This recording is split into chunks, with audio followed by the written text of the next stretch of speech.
অপরিচিত রবীন্দ্রনাথ ঠাকুরের লেখা। নমস্কার। আজ আমার বয়স 27 মাত্র। এ জীবনে ধৈর্য হিসেবে বড়, এ গুণের হিসেব নয়, আর মূল্য বিশেষ মূল্য আছে। ইহা ফুলের মতো যাহাই বুকের ওপরে আমায় বাসিয়া বলিবে, সেই পদক্ষেপ ইতিহাসে জীবনের মাঝিখানে ফলের মতো গুটি হইয়া থাকিবে। সেই মধ্যে আকারও ছোট, আকার লিখবেও ছোটকে যাহাই সামান্য বলিয়া ভুল করিয়া ইহা রস কোথায় বুঝিবে। কলেজেই যতগুলি পরীক্ষা পাস করিয়াছিলাম, ছেলেবেলা আমার সুন্দর চেহারা পণ্ডিত মশাই আমাকে শিমুল তুলো মাখন বলিয়া ডাকিত। তা কিরূপ করিয়াতে আমার বড় লজ্জা ডাকিত, কিন্তু বয়স হয়ে গেছিল। যদি যদি যদি জন্মান্তরে আমার মুখে সুরূপ এবং পণ্ডিত মশাইয়ের মুখ বিরূপ হয় এর প্রকাশ পায়। কিন্তু আমার পিতা একবারে গরিব ছিলেন, ওকালতি করার সময় প্রচুর টাকা রোজগার করিয়াছিলেন, কিন্তু ভোগ করিয়ার সময় থাকবেন না, ইহাতে কোনো হাফ ছাড়িয়া তাদের আমার অবকাশ নেই। আমার বয়স অল্প, আমি মারাতেই আমি মানুষ হয়েছিলাম। মা গরিবের ঘরে মেয়ে ছিল, তাই আজকে আমার ধনী হিসেবে যদি আমাকে ভুলিতে হয়ে গেল। শিক্ষাতে আমি কোনো গরিবেরই মানুষ হইলাম বোধ করি, সেই জন্য আজকে আমার পুরোপুরি বয়সে হইল না। কিন্তু দেখলি আমার অন্নপূর্ণার কোলে গজগজের সেই ভাইজিটি, আমার বয়স অল্প, আমার মামা থাকতেন আমার চেয়ে বড় বাজারে হলো। আমার সেই ছেলে সংসারে আমার গুণের শেষ নেই, না করিয়া আমার পাণ্ডু রসের জোর নেই। এই কারণে কোনো কিছুই আমাকে কোনো ভয় নেই। কিন্তু কন্যার পিতা তাহার মধ্যে সংসারে থাকবে, তামাক পর্যন্ত খায় নাই। ভালো মানুষের হওয়া সত্ত্বেও সে ঝঞ্ঝাট নাই। আমার তিনি অত্যন্ত ভালো মানুষ ছিলেন। তার মাথার আদেশ ছিল মলিন স্বভাবের, কিন্তু সে বললে আজকে আমি অন্তঃপুরে আসঞ্চ দিবার মতো কোনো প্রযুক্তি নেই, কোনো কথা স্বয়ংবর নেই, তুমি আমাকে স্মরণ করিয়া নাও। সেইখানে আজকে আমি অনেক বড় হইয়া গিয়েছিলাম। মামা যদি পৃথিবীতে আমার ভাগ্যদেবতা হয়ে থাকেন, তাহলে আমার কন্যার প্রতি পছন্দ নয়, কিন্তু যে আসিয়ার কথাবার্তা হেট করিয়ে তিনি চলে যান। এই টাকার আসক্তি থাকে না, পশ্চিম মজ্জা দিয়ে কোনো পারবে না। আজকে আমি যেখান থেকে চলে বাড়িতে আসিয়া আমি সেখানে নালিশ করিব।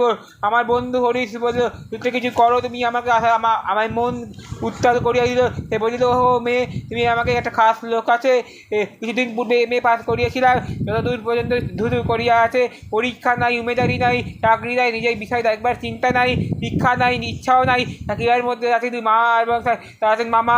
এইখানে আকাশে মরুভূমির মধ্যে হৃদয়ে বিশ্বব্যাপী নারীরূপে মরীচিকা দেখিতেছিলাম। আকাশে তারাদের দৃষ্টি, তাহাদের নিঃশ্বাস, তাহার গোপন কথা।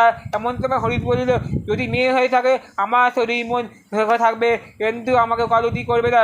কিন্তু হরিশ ভালো মানুষ ছিলেন, এই রস দিয়ে ভাড়া করিবার বস শক্তি ছিল, কিন্তু তাই আমার মন ছিল তারপর আমি সেখান থেকে আমার কাছেই পেয়ে দেখা হবে। হরিশ বলল, আজকে তাই আমার সর্বত্র আমার পাঠিয়ে দিয়েছিল।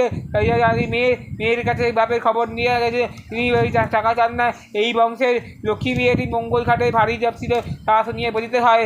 রাত তালা দিয়ে সেখান থেকে বাকি আছে, এমন বংশ মর্যাদা চলে গেলে সহজ নয়। ইয়া পশ্চিমে বাস করিতে হয়, ওইখানে গরিবের সেখান থেকে মেয়ে ছেলে মেয়ে আমাকে তাহাতে প্রস্তাব খেয়ে আমাকে করিয়া গেল। এসব ভালো কথা, মেয়ের বয়স 15 কি, তাই শুনিবার কথা মন ভরে যা হইল। বংশের তো আর কেউ দোষ দেখে নাই, দোষও নাই। সে বলল, আজকে আমি দরকার নাই, তুমি আমাকে কলেজে বসিয়া রাখো। মেয়ের বয়স আমি যাই হোক না কেন, আজকে আমার সে নরম হইল। বিবাহের ভূমিকা অংশটা হয়ে গেল কলকাতায় আসিয়া। যে পৃথিবীতে আমি সমস্তটাই আমার অন্তর্হিত ছিল, সে জীবনে কলেজে নগরে গিয়ে পড়েছিল। আমি সেখানে মনের ইচ্ছা প্রবেশ করলাম, কিন্তু নিজের মেয়ে দেখেই দিলাম। কিন্তু আগে আমার ঝিনুক, আমার বিস্মিত ভাই, আমার মতো উঁচি এখান থেকে হলো আনাই বাড়ি। ঝিনুক আমাকে বলে, দেখো আজকে সন্ধ্যাবারে আমি তো অত্যন্ত আঁটি, যেমন চমৎকার তেমনই চাই। অতএব আমার ভাগ্যে প্রজাপতির সঙ্গে 50-এর কোনো বিবাদ নাই। বলা বাহুল্য, আজকে আমি সেখানে কলকাতায় আসিয়াছি। ইহার কন্যা মুহাতে হরিশ্চন্দ্রের কথা বিশ্বাস করিতে পারে, তাই প্রমাণ যে বিবাহের কোনো 3 দিন পূর্বে আমি যেখানে চক্ষু দিয়ে বয়স ছিল 40-এর কাছে, এপারে ওপারে বলে আজকে আমি পুরুষ বটে, কিন্তু তার ভিড়ের মধ্যে আমি যে তার উপর চোখে পড়বার চেহারা আশা করি আমি দেখা করেছিলাম, কিন্তু কেবল বড়ই চুপচাপ। সে বললো, আজকে আমি যে আমার মুখের তখন অনর্গল ছুটতে রাখলো। আমার মনে স্থির হইল যে শহরের কাছে কম নয়, সেখানে আমি যেখানে সম্পূর্ণ আমার কথা একেবারে জোগাড় করে আমি সেখানে চুপ করে শোনো। আজকে আমি সেখানে তুমি একেবারে কোনো তেজ নেই সেখানে, আমি সেখানে আমার সম্পূর্ণ যখন ও বললে মামা আমি সাপেক্ষে আমাকে তাকে বিদায় করলেন এবং গাড়িতে তুলিয়া দিয়ে চলে গেলেন।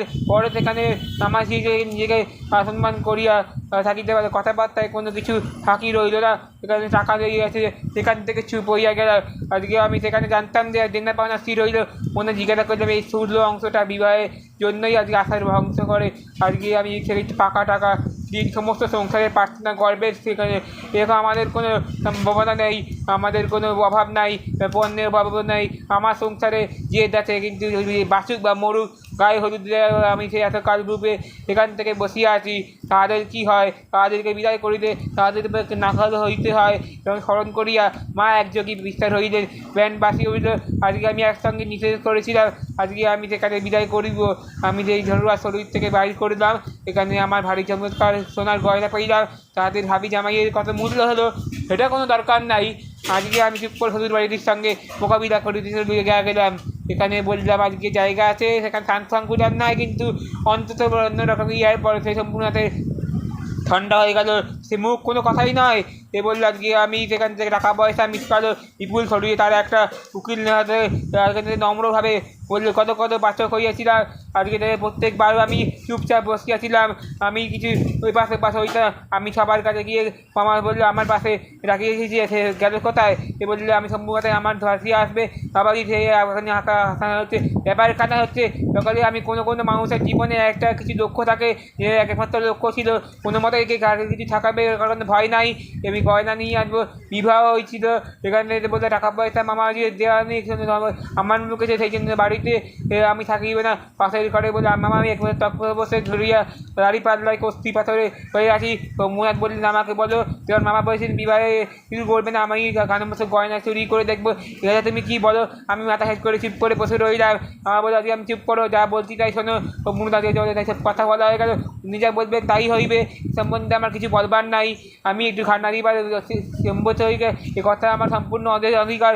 আচ্ছা তাহলে বসো, তুমি আমাকে এই বলিয়া সেদিয়া গেলে মামা অনুরোধ করিয়া সবাই গিয়ে বসুক। সম্পূর্ণ বলা এই তো কোনো কথা নয়, তুমি আমাকে পক্ষে বসে যায় মেঘে এই সমস্ত কথা আমার গয়না জানে, আজকে আমি সূক্ষ্ম তেমন করি যাই। আজকে সেখানে গয়না বলিয়া দেখবে কি ইহাতে খাদ নেই, এ সোনা খায় একদিনও হয় না, এই বলিয়া সেই বললো। বা আমি এইখানে তাই বলে আমি সেই বললো আজকে আমি গয়নাগুলি তুলিয়া রেখেছি, দেখো না এই কোনো রকমের পরে কিনা, ইয়ার পর দেখবে গয়না পরি কত কথা হয় এনে ভাড়ার সঙ্গে দেখবো একজোড়া এই দেখি বলে সম্পূর্ণ সেটাই আমাকে ধরিয়া আছে।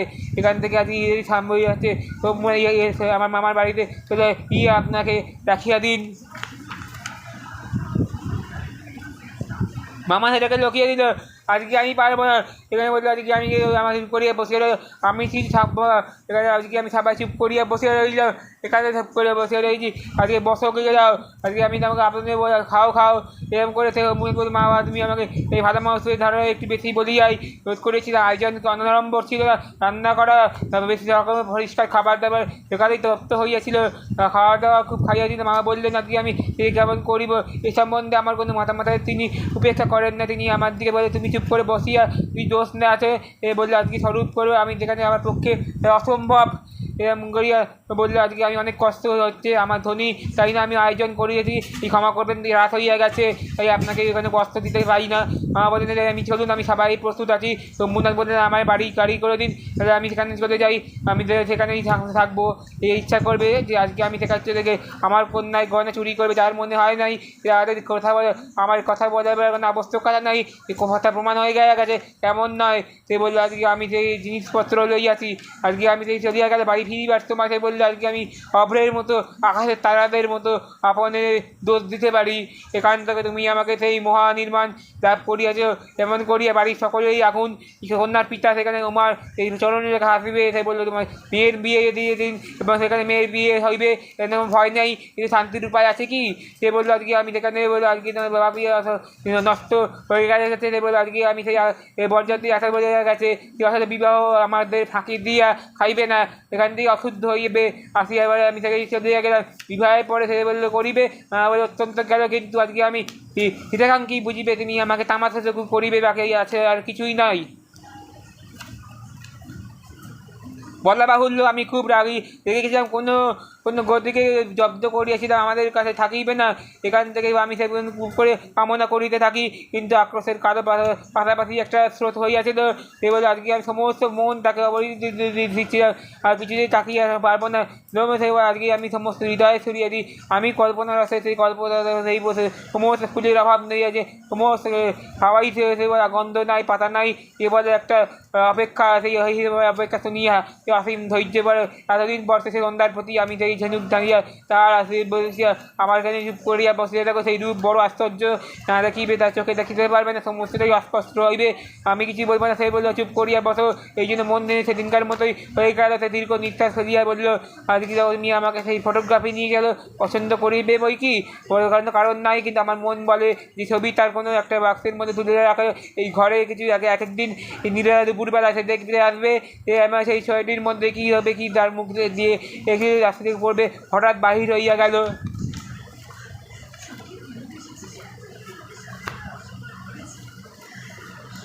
আগে চুপ করিয়া বসিয়াছি, দিন যায় এমভাবে সময় যায়, এরম করে পারবো না, এদিকে আমি আমি সেই স্মরণ করিয়েছি, আমার মন প্রকৃত আকাশে ভরে গেল, কল্পনা দেখিয়েছিলাম যে ভালো লাগলো না, সন্ধ্যা হইয়া আসিল, চুল বাড়িয়া ঘুরিয়ে দিয়া যায়, এবং সে বললো আজকে আমি ভাবলাম না দাদা দিনে দিনে এমন করিয়া যাইছে কেন, হঠাৎ কোন দিন তার ঘাড়ে এসে মেয়ে চোখে চোখে জল ভরে যাবে, আমি তো কিছু ভাবে, সে বললো এত বড়ো আদরে, যখন মেয়ে বললো আজকে আমি বিষম্য হইয়া গেছে আমার ঘরে, সে বললো আমার মনের মধ্যে, সে বললো রাঙের মধ্যে, সে বললো আজকে আমি সাপের মতো রাগের স্পর্শ করলেই আমি, সে বললো বেশ একবার বিবাহের কথা হোক না, কাছে আলোক জল দেশে বিদেশে লোকেদের নিমন্ত্রণ হোক, তুমি আমার নিয়ে যাবে এখানে, আমি বলবো আজকে পুষ্প যেমন আমাকে একবার করিয়ে দাও, আমি সেখানে সুখের টান করিব, আমি এবারে আমি রাত পোয়ালেই হবে, আর আমি যেখানে পৃথিবীতে সবাই ফুলটি হয়ে থাকবে, আজকে আমি সমস্ত পৃথিবী আমার সমস্ত কিছু, কিন্তু মানুষ একটি মাত্র মানুষ থাকবে, তাই আমার কথাটাই ফুল হলো।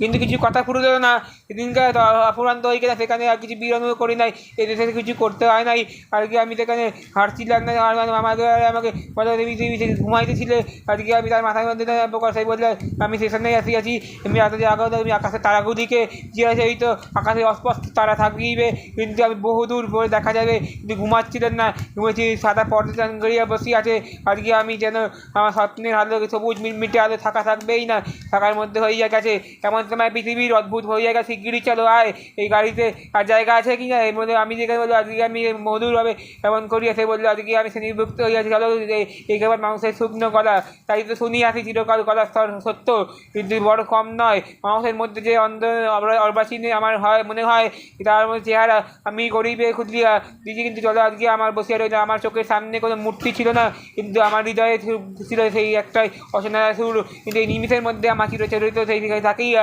আমি কিরূপ পরিপূর্ণ, তুমি চঞ্চল হইয়াছিলে, তুমি আমাকে পূর্ণ হইয়াছিলে, থেকে বলতে বাগড়ি হয়েছে, অপরে তুমি আমাকে এতটুকু দাগ পড়ে নাই। গাড়ি ঢোকাতে পারবে না, তুমি আমাকে সেই চলে আমি সেই জায়গা একদিকায় ধোয়া, সেই বললো আজকে জায়গা আছে কি, জায়গা আছে কি, তো জায়গা তো পাওয়া গেল না, সেই বললো আজকে আমি কোনো পারবে না, সেই বললো তুমি আমাকে খুব বসার মাত্র, তুমি আমাকে চিরকাল সেখানে জায়গা আছে নাই, শীঘ্রই আসতে হবে, নিয়ে যাও গো, রাত্রে ভালো ঘুম হলো না, এই যে রাত্রিবেলায় প্রতিবার স্টেশনে মুখ হইয়াছিলাম, দেখিলাম সে ভালো ভয় পাই নাই, কিন্তু আগে রাত্রের ঘুম হয়ে যায়, পরদিন সকালবেলা সে বড় একটা স্টেশনে গাড়িতে চুপ করে বসে থাকে, আজকে আমি ঠিকই টাকা ছিল, কিন্তু টিকিট নিয়ে আসে খাতা এক করেছি, যাই হোক মাকে নিয়ে যেমন আপনার কথা বলে সমস্ত, আমি যেখানে চলিয়ে গে এমন সময় সে পড়লে গাড়িতে চলে উকি হয়েছে, আমি এমন সময় সেখান থেকে চলে গেলে মেয়েরা আবার সেখান থেকে আপনার আমাদের গাড়িতে আসুক না, এমন জায়গা আছে, আমাদের চমকাইয়া আমি আসুক, ধনু জায়গা আছে, ওখান থেকে মরুক, আমি সেই জিনিসপত্র তুলিয়া সময় আর ছিল না, আমার মতো অক্ষম দুনিয়ায় আর কেউ নাই, তাই জন্যই আমি কুলিদের হাতে পড়িয়াছিলাম, জিনিসপত্র লইয়া বসতেছিলাম। তারপর লিখিবার কোনো মনে ছিল না, আমি সেখান থেকে চলিয়া গিয়েছিলাম, আমি সেখানে কথা শেষ করিয়া বসিয়া বাক্য ব্যয় করিয়াছে, সহজে সমানস্থ করিয়াছিলাম, একবার সেই বলিয়াছিলাম যে মুখের মধ্যে মেয়ের বয়স হয়েছে 17 বছর, সেই বাবু যৌবন দেহ নিয়ে থেকে কী করবে একটু ভার করিয়াছিল, আজ দীপ্তি আমি সেখানে অপূর্ব হিরের কোনো জায়গা ছিল না, এখানে আমি বিস্তারিত হইয়াছিলাম, আমার পক্ষে অসম্ভব, কিন্তু এমন কী রকম কাপড় হইবে সে আজকে আমি পারিব না, এটা সত্য কথা, কিন্তু ভূষণে এমন কিছু না, বিশেষ করিয়া বললে সত্য কথা, সেই রজনীগন্ধা শুভ্র মায়ের মধ্যে আজকে ফুটিয়ে আছে একেবারে। সে বললো মেয়ে হাতে থেকে লইয়া গেল, আজকে ছিল আমি হাতে একটা বই লইয়া আসা কন্যা হয়ে গেছে। সে বললো আজকে আমি ছেলে মানুষের মতো সঙ্গে ছেলে মানুষই কথা বলো, আমি সেখানে কোনো কথা বলো কিছুই মাত্র ছিল, কিন্তু আজকে আমি এই সারাদের কথাগুলি হারিয়ে পেয়েছি। ছবি কথা তার কোনো গল্প শোনাইবার জন্য আমি আসি নাই, কিন্তু আজকে আমি 20-25 টাকা শুনেছি মেয়েদের কোনো গল্প করে তার শরীর মনে থেকে ভার হয়ে গেল, সমস্ত চালানো হয়ে গেল। এখান থেকেই সেই আমি সেখানে চুপ হয়ে গেলাম। তাদের মার মুখে স্বপ্ন গল্প নয়, তাদের প্রাণের ঝড় উঠে গেল। এই উদ্ভাসিত হইয়াছিলাম, আবার সূর্য কিরণে তুলিবে আমার মনে হইল যে আজকের অবকাশ হইল, অক্রান্ত ঘুমিয়ে আছি আমি। সেখান থেকে আজকে আমি ছেলে মানুষের মাঝে দেবো আজকে আমি প্রকৃত সত্য যে আমি হাসি মুখেই এক ছোটা মনে আমি হাত জোর করে রবীন নয় তুমি আমাকে ভালো লাগবে এ বললে আমি গাড়িতে পুরুষ মানুষ কিছুই নাই এমন কিছু খাইতেছেন যে গোটা সে ইহা শুনিয়া আমার কোনো ভয় আর ত্রাস কিছু রইল না। আমার মনে বয়স হইয়াছে, শিক্ষা নাই, কিন্তু মা যখন সঙ্গে আলাপ হইয়াছে মানুষের মধ্যে সে থাকে না। আবার সেই মেয়েটির সঙ্গে পরিচয় হইয়া গেল, খুব ইচ্ছা স্বাভাবিক বাধা থাকতেই পারে না, কিন্তু এমন সময় সে বললো আজকে আমি সেখানে থামিয়ে গেল। এই আজকে আমি সেখানে ঘুরিয়ে গেলাম, মা সব ভয়ে আড়স্ত গ্রামের মনের মধ্যে অশান্ত হইয়া গেলাম। গাড়ি ছাড়ি বাড়ি এক দেখি রেল ছিল, সেখানে টিকিট কাটিয়েছিলাম। আমাকে বলে যে এই গাড়িতে আর দুটো বেঞ্চ আছে, সেখানে আজকে আমাকে বলে আমাকে যাইতে হবে। আমি তো তাড়াতাড়ি ব্যস্ত হইয়া পড়িলাম এবং হিন্দি দেবে না, আমার গাড়ি ছাড়বে না।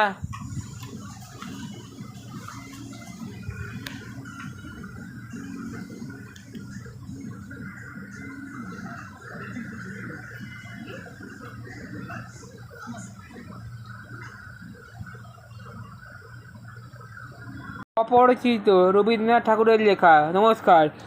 আজ আমার বয়স 27 মাত্র। এ জীবনে ধৈর্য হিসেবে বড়, এ গুণের হিসেব নয়, আর মূল্য বিশেষ মূল্য আছে।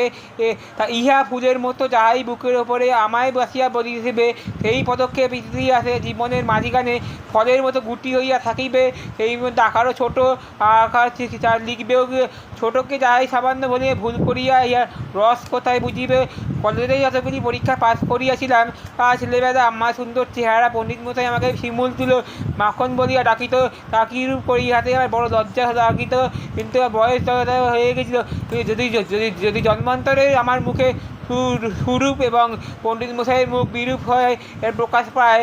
কিন্তু আমার পিতা একবারে গরিব ছিলেন, ওকালতি করার সময় প্রচুর টাকা রোজগার করিয়াছিলেন, কিন্তু ভোগ করিয়ার সময় থাকবেন না, ইহাতে কোনো হাঁপ ছাড়িয়া তাদের আমার অবকাশ নেই।